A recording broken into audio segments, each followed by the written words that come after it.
For the past 8 years, the number of Israeli civilians within the range of rocket terror has grown to approximately 1 million people living under a constant threat of over 10,000 rockets and mortars. In 2005, the Israel Defense Forces withdrew completely from every last millimeter of the Gaza Strip, giving the local population an opportunity to take their destiny into their own hands. Despite this, upwards of 7,940 rockets and mortars continued to be fired at Israel. In July 2007, Hamas took control over the Gaza Strip. In the year 2008 alone, 2,735 rockets and mortars were fired at Israel, leading the Israeli government to order the IDF to carry out Operation Cast Lead. This three-dimensional model is based on intelligence and other findings gathered in the field during Operation Cast Lead. It gives an example of the complex battlefield in which the IDF soldiers fought, and shows the way in which Hamas made use of the local uninvolved civilian population as human shield. For the past several years, the Hamas terror organization has been ruling the Gaza Strip, supported by Iran and Hezbollah. For this entire period, thousands of rockets and mortars have been fired at Israeli civilians. Hamas invests much money and efforts to build terror infrastructure in civilian areas and underground throughout the Gaza Strip.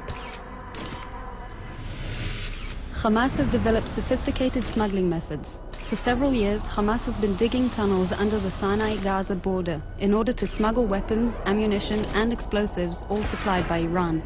Hamas has camouflaged the openings of these tunnels under the guise of civilian housing, factories, greenhouses, and mosques.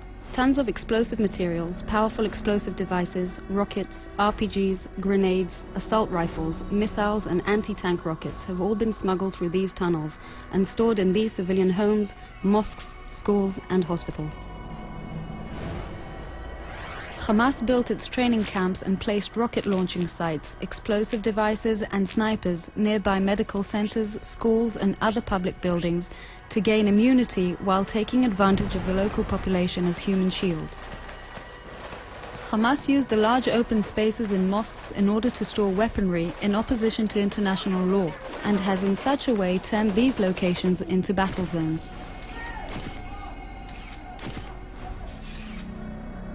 The use of women, the elderly, and children is built in the terror strategy of Hamas. Schools have been booby-trapped. The lives of children and youth have been placed in danger.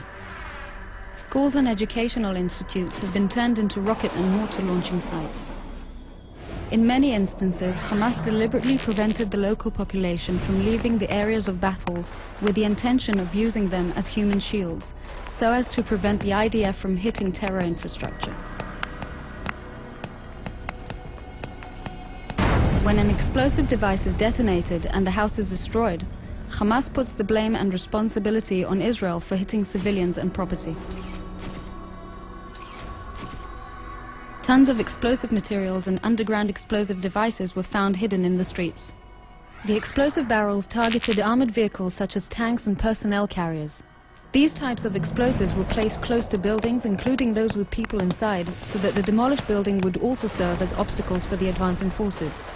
In this example, a building where terrorists were hiding has been hit. This caused secondary explosions in the adjacent building, making it collapse due to the many additional explosive devices hidden inside. In an attempt to gain protection, Hamas positioned its rocket launching sites by public buildings such as medical centers, soccer fields, the Palestinian Association for the Rehabilitation of the Disabled, and gas stations. Hamas chose the place and the tactic of using uninvolved civilians as human shields.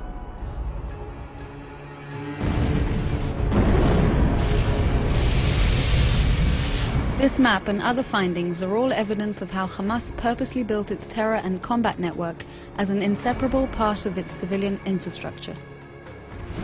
Hamas chose this battlefield. Hamas chose to place its rocket and mortar launchers within the uninvolved civilian population. Hamas chose to build its fortifications and place its explosive devices and snipers deliberately between buildings in which people were hiding.